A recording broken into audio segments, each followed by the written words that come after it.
Hello and welcome to the sportsbet.io Euro podcast. This is our La Liga podcast, but don't forget there is a Bundesliga and a Serie A podcast every week for you to get your teeth into as well. Each of those, of course, has our expert, and this one is, of course, our fantastic Juan, who's joining us, Marca's writer. Juan, listen, before we get to the La Liga action to come, Juan, I just, if we can, want to have a quick word.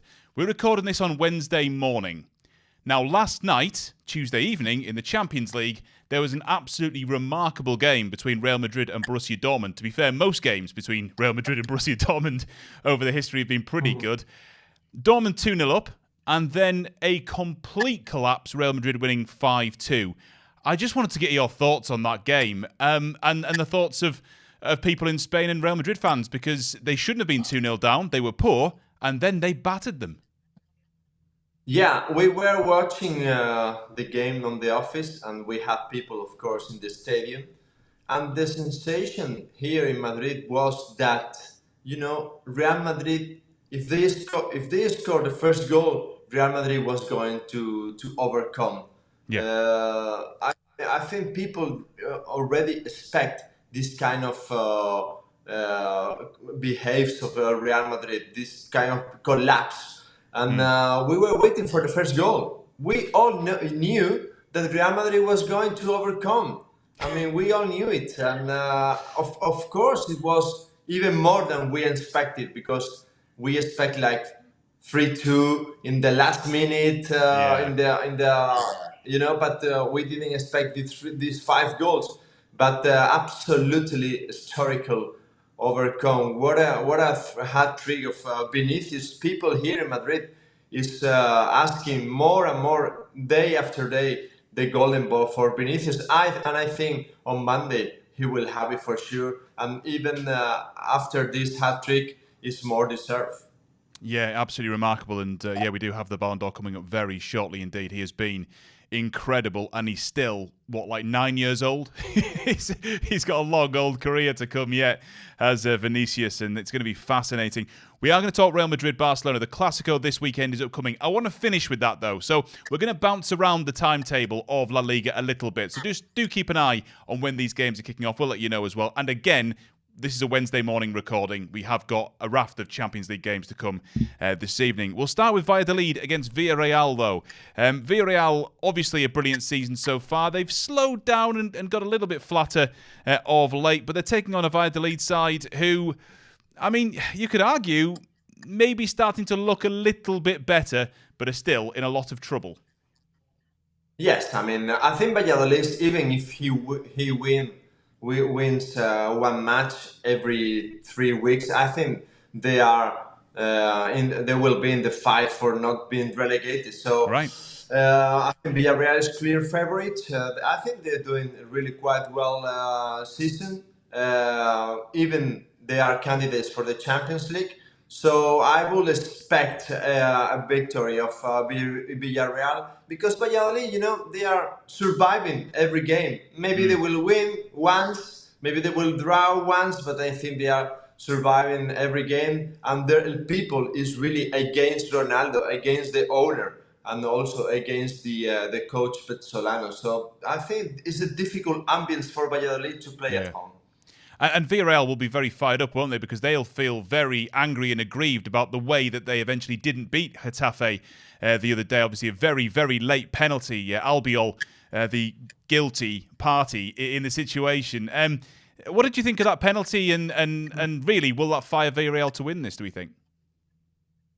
Yeah, I think they are, as you say, this penalty will make them like a hard lion, Yeah. And I think it was not a positive history for Valladolid in the sense that they will go to Valladolid because to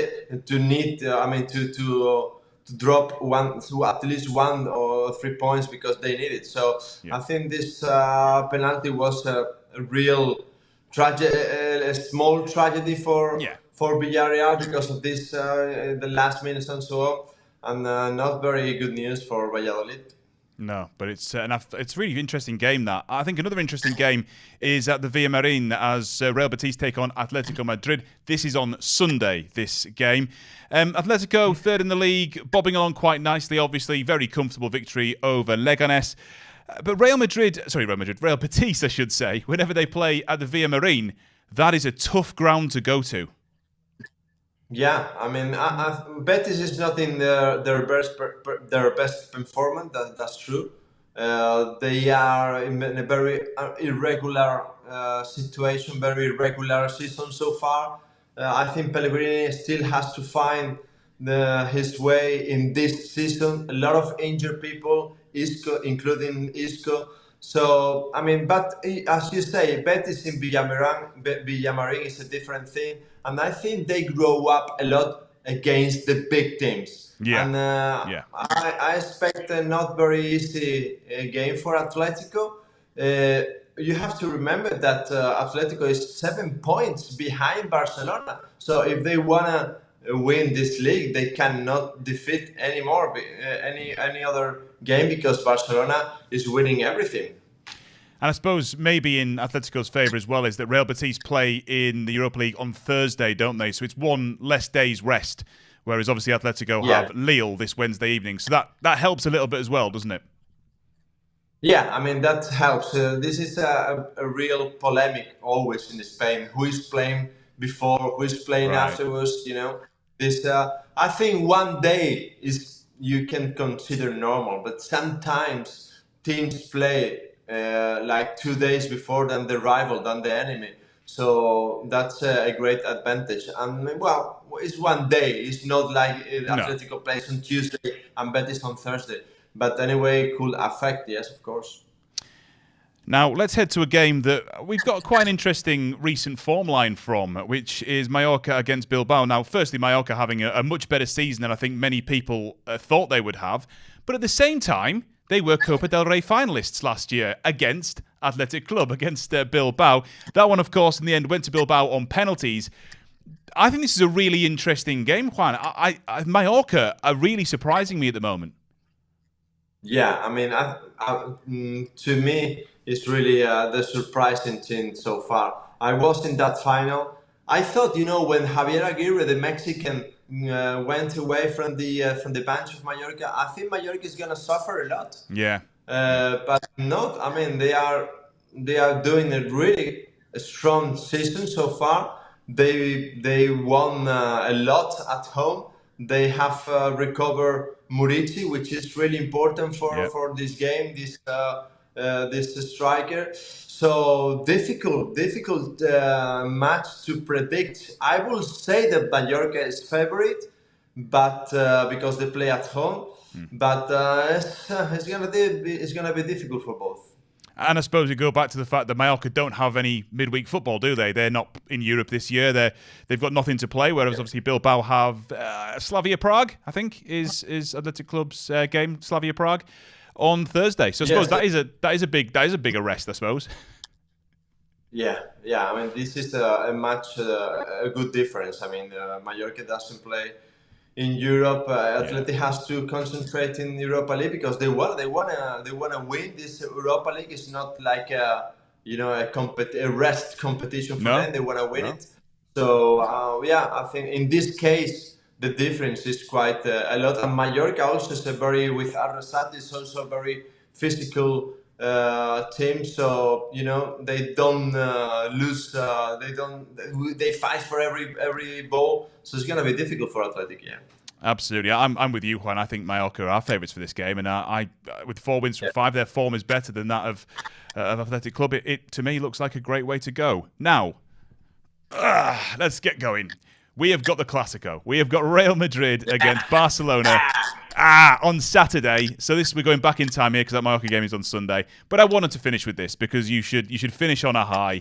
When looking at this game for this chat, Juan, I don't think I realised quite how bad Barcelona's recent form against Real Madrid has been.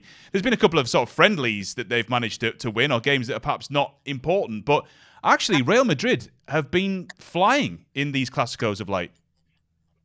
Yeah, that is true, but also I can say that I think Classico is another game independent of the history or Right. the performance of everything in this season. I think it's like a Iceland, it's Yeah, like like a a Iceland one-off match. every year. Yeah, like a one-off every Yeah. time. Yeah. Yeah, I wouldn't say that Real Madrid is really favorites because of the past of the recent matches. Of course, they play at home, so they are slightly Yeah. favorites. But you have to consider that Real has no Rodrigo injured, No. no Courtois injured, no Alaba injured, Carvajal.